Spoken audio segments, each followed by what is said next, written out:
এই তীর্থ দেবতার ধরণীর মন্দির প্রাঙ্গণে যে পূজার পুষ্পাঞ্জলি সাজাইনু সযত্ন চয়নে, সায়াহ্নের শেষ আয়োজন,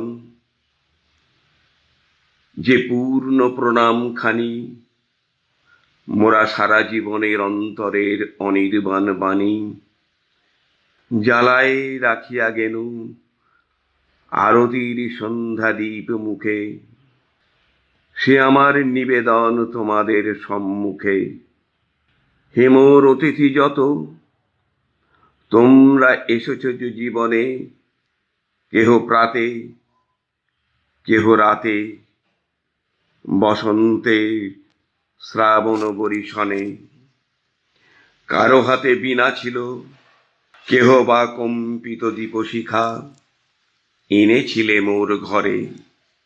দ্বার খুলে দুরন্ত ঝটিকা বারবার এনেছ প্রাঙ্গণে।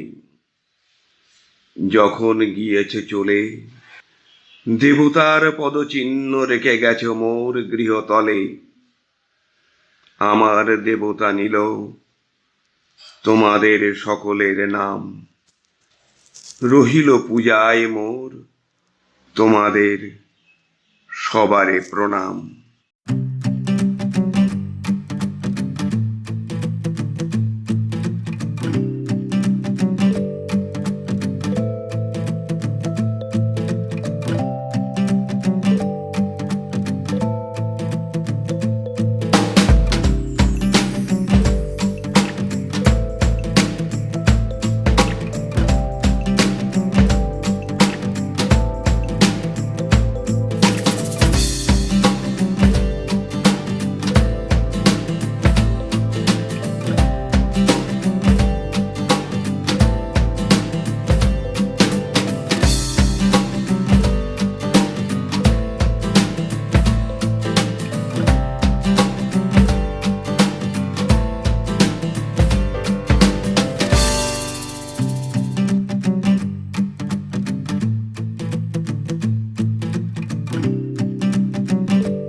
এই সুন্দর মুহূর্তে কবিতার ছলে দুটো কথা বলার চেষ্টা করছি। হঠাৎ আসিল আদেশ, ঘাট দিয়ে দিতে হবে 12টা। বুকে ছ্যাদ, শ্মশান নাকি? পরে জানলাম ইহা নদীঘাট কথা কথা। শোনো বাপু, ঘাট নিয়ে ঘাটাঘাটি মোটে ভালো কাজ নয়। এ বিষয়ে মারপিট, লাঠালাঠি, অশান্তি জুড়ে আছে স্মৃতিময়। কোন ঘাট কার ছিল, কে বা মালিক, রাজা কে, রানী না সরকার, তরণী ফেরাবার আগে তোমার সবটুকু জেনে রাখা দরকার। অশোকবাবুর সুচিন্তিত দারুণ বক্তব্যের পর আমাদের পরবর্তী অতিথি শক্তিপদ বাবু, শক্তিপদ ভট্টাচার্য।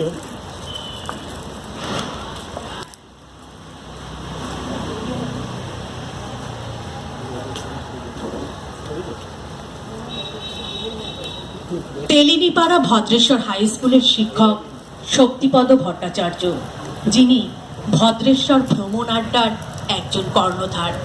শুধু তাই নয়, ওনার কাছ থেকে অনুপ্রাণিত হয়ে আমাদের সকলের প্রিয় শিল্পী তপন সাহা মহাশয় চিহ্ন নিয়ে চিহ্ন ঘাটে আমাদের সকলকে একসাথে নিয়ে ঘাটে ঘাটে ঘুরতে শুরু করেছেন। সেই মানুষটিকে আমরা আন্তরিক শ্রদ্ধা জানাই। ওনাকে ব্যাজ পরিয়ে সম্মানিত করবেন তপন সাহা মহাশয়।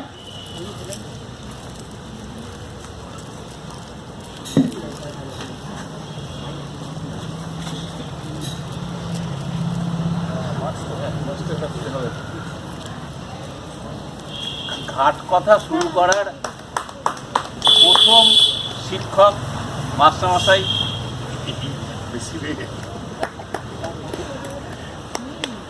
আমরা শুনে নেব ওনার কাছ থেকে ওনার ব্যাপারটা শুরু বক্তব্য। করা আমার। এখন আমরা ওনার কথা শুনি। যেটা বললেন তপনদার মাথাতে সবই ছিল। আমি সেই সময়, এখন ফেসবুক তো একটা বড় মাধ্যম। আচ্ছা, উপস্থিত সকলকে প্রণাম, শ্রদ্ধা, শুভেচ্ছা জানিয়ে দু একটা কথা। তপনদার কাজটা করছিলেন, মাথায় চিন্তা ভাবনা ছিল, সেই সময় আমি দু একটা কথা লিখছিলাম। তপনদা উৎসাহিত একদিন ফোন করে বললেন, মানে ব্যাপারটা সবই ওনার ছিল, উনি আমাকে একটু বেশি সম্মান দিলেন, ওটা আমি সম্মানিত হলাম। ঘাটের কথা, কাজের সূত্র ধরে আমি নদীর অনেকগুলো ঘাট এই ধারে ধারে ঘুরে বেরিয়েছি। আসলে যেখানেই বড় ঘাট এরকম বাঁধানো বা অন্যান্য আমরা যে পরপর পরপর দেখতে পাই, তাহলে প্রথমেই যেটা মনে হয় আসে সেটা হচ্ছে এটা একটা বর্ধিষ্ঠ এলাকা। এখানে অনেক বিত্তবানের আগে বাস করতেন, তা নাহলে ঘাট কে করবে? ঘাট মানেই কিন্তু আমাদের ধারণা আছে পাকা বাঁধানো এবং বড় ছাউনি চাঁদনি দেওয়া একটা বড় ঘাট, আসলে তা না। আমরা যদি একটু এদিক পানে চলে যাই গঙ্গার স্রোত ধরে উত্তরের দিকে, তাহলে দেখবো অনেক ঘাট আছে, প্রাচীন ঘাট, সেখানে মানুষরা থাকতেন। এমন কোনো, যেগুলো গ্রামের দিক, যেখানে বিত্তবানেরা তেমন কেউ থাকতেন না, সেখানে কিন্তু আমরা এমন কোনো ঘাট খুঁজে পাবো না, কিন্তু সেখানেও ঘাট ছিল। অসুবিধা ঠিক বলছি না? তো ব্যাপারটা হচ্ছে, তো স্বাভাবিকভাবে আমরা দেখছি যে আমরা যেহেতু কলকাতা কেন্দ্রিক, আমরা দুটো এই নদীর ধার ধরে আমরা যদি দেখি, কলকাতার দক্ষিণে এবং উত্তরে দুপারেই আমরা প্রচুর বড় বড় ঘাট দেখতে পাবো। তাদের প্রচুর ইতিহাস, প্রচুর কিছু এরকম রিলেটেড ব্যাপারটা রয়েছে। আবার যদি উত্তরে যাই, এটা কমে আসবে। আবার নবদ্বীপের আশপাশে কিছু পাবো, তারপরে আমরা সোজা মুর্শিদাবাদের দিকে পাবো। তো আমরা এখানে দেখতে পাচ্ছি যে যে ঘাটগুলো এখানে বড় বড় আছে, তার স্বাভাবিক কারণে তার অনেক ইতিহাস, সেই মানুষটা যিনি তৈরি করেছেন তার কথা, এলাকার কথা। কিন্তু একদম যে প্রান্তিক মানুষগুলো বাস করতো, তাদের দু একটা কথা আমি বলি। প্রাচীনকালে দেখুন, ঘাটের ধারে তো মানুষ ছিলই। আমরা যদি দিকে প্রথম আমরা যদি পিছনের দিকে তাকাতে তাকাতে চলে যাই, তাহলে দেখবো এখানে আমরা কেউ ছিলাম না, শুধু জেলেরা বাস করতো বেশিরভাগ। কারণ নদীর ধারে যারা মাছ জীবিকার কারণে এবং অন্য কারণে, তারা বেশিরভাগ জেলে বসতি ছিল এই আশপাশগুলোতে। পরবর্তীকালে বিভিন্নভাবে বিভিন্ন ব্যবসায়ের কারণে এগুলো উন্নতি ঘটেছে বা হয়েছে। এই যে ছোট ছোট জায়গাগুলো, ছোট ছোট গ্রাম, একদম শৈশব থেকে একদম শেষ বয়স পর্যন্ত, অর্থাৎ ঘাটে যাওয়া শব্দটা আমাদের প্রবাদের মধ্যে এসে গেছে, যে ঘাটের দিকে পা, অর্থাৎ জীবনের শেষ দিক পর্যন্ত এখানেই কিন্তু এই নদীর ধারেই, আমাদের নদীর ঘাটের পাশেই আমাদের জীবনের শেষ যাত্রা, প্রথম থেকে শেষ অবধি। এখানে ছোট ছোট ছেলেরা ছোটবেলায় যখন তারা দাদু ঠাকুমা, আমিও গেছি, স্নান করতে আসতাম আমরা গঙ্গার ধারে। আমাদের কাজ ছিল গঙ্গায় বেশি নামতে দেওয়া হতো না, আমরা দেখতাম মজা করে আমরা গঙ্গা মাটি মেখে স্নান করতাম এই গঙ্গার পাড়ে, গঙ্গার ঘাটের থেকে একদম গঙ্গা মাটি মেখে ভূত হয়ে বসে থাকতাম। এরকম অনেকেই করতো ছোট ছোট ছেলেমেয়েরা। তারপরে দেখো ছেলেরা যখন একটু বড় হলো, যখন তারা বিড়ি খেতে শিখলো, তাদের একদম আইডিয়াল জায়গা ছিল এই নদীর ধার। নদীর ধারে ঝোপে ঝাড়ে বহু ছাত্রের এই বিড়ি খাওয়া শুরু হয়েছিল। তারপরে আসছে ছেলে মেয়েদের মধ্যে প্রেমের ব্যাপারটা। এই যে নদীর ধারে এসে ঘাট এবং ঘাটের আশপাশে ঝোপে ঝাড়ে বহু ছেলে মেয়েকে আমরা দেখেছি যে তারা তাদের মনের আদান প্রদানের জন্য এরকম একটা নির্জন জায়গায় এসে বাস করতো। নদী কিন্তু এগুলো দেখতো। এই মানুষের কথাগুলো, মানুষের জীবনযাত্রা, চলেছে চলেছে জীবনযাত্রা, এবং প্রতিদিন তারা দেখতো। নদী কিন্তু জানতো যে কবে এদের কি উৎসব আছে, তারা প্রত্যেকটাই এই নদীকে ঘিরে। যেমন বৈশাখী দেখুন, আমবাড়ুনি উৎসবে নদীর দুটো ধার মেতে উঠত, নদীর দুটো ধার মেতে উঠত। তারপরেই আসতো দেখুন জ্যৈষ্ঠ মাসের স্নানযাত্রা। বিভিন্ন স্নানযাত্রা শুধুমাত্র জগন্নাথের হয় তা নয়, স্নানযাত্রা বহু দেবতার স্নানযাত্রা হয়। সব নদীর ধারে ঠাকুরকে নিয়ে এসে স্নান করানো হতো, চলে যেত। আষাঢ়ের বিভিন্ন গুরু পূর্ণিমা, এই যে প্রত্যেকটা মাসে মাসে শ্রাবণ মাস ধরে নদীতে জল তুলে বাবার শিব মন্দিরের কাছে চলে যাওয়া। এই নদীর দুধার দিয়ে গেলে দেখে শুধু তারকেশ্বর নয়, এমন অনেক গ্রাম আছে ভেতরে ভেতরে, যেখানে 2 দিন ধরে 3 দিন ধরে, একদম মুর্শিদাবাদের একদম ভিতরের একটি গ্রামে গেছিলাম যোগেশ্বর, ওরা 3 দিন ধরে গঙ্গার জল তুলে এনে 3 দিন ধরে হাঁটতে হাঁটতে বাবার কাছে নিয়ে আসে। এই যে নদীর ধারে প্রতিনিয়ত একটা আমাদের চলেছে, এবং দুর্গাপুজোর যে ব্যাপারগুলো সেগুলো সবই নদীর ঘাটকে ঘিরে আসা যাওয়া, এবং সময় অনেকে আছে, আমি ছোট করে বলে দিই। এবং শেষ বয়সটা এসে যখন একদম যে জায়গাটায় মানুষ একদম এবার প্রকৃতি থেকে বিশ্রাম নেবেন, তো সেই প্রকৃতির জায়গাতে এসে মানুষ চলে আসতেন। এই যে গঙ্গার ধার, এর পাশে দেখতেন এই বাঁধানো ঘাটের পাশে অন্তিম আশ্রম থাকতো। এখানে অন্তিম আশ্রম আছে কিনা আমি জানি না, বেশিরভাগই দেখা যায় যে কাপড় ছাড়ার জন্য ঘর তৈরি হতো, আর ঘর তৈরি হতো অন্তিম আশ্রমের জন্য। অর্থাৎ বাড়িতে যদি কোনো দুরারোগ্য ব্যাধি হয়, বাড়ির মানুষ এসে এই নদীর পাড়ে ঘরে রেখে দিয়ে যেতেন। আপনারা অন্তর্জনী যাত্রা যারা দেখেছেন তারা এই ধরনের কথার এবং গল্প দেখেছেন আপনারা। আমি ছোটবেলায় দেখেছি আমার ভদ্রেশ্বরে। আমারই এক বন্ধুর বাবার সেই সময় বাড়িতে ছোট একটা ঘর, বাড়িতে ওনার টিভি হয়েছিল, বয়স হয়েছিল প্রায় 65 মতো, কিন্তু ওনাকে ওই ঘরের মধ্যে রেখে দেওয়া হয়েছিল। ডাক্তার বলেছিলেন আর বাঁচার আশা নেই। শেষ বয়সটা ওখানে আমরা দূর থেকে দাঁড়িয়ে দেখতাম, ওর মা খাবার নিয়ে আসতো প্রতিদিন।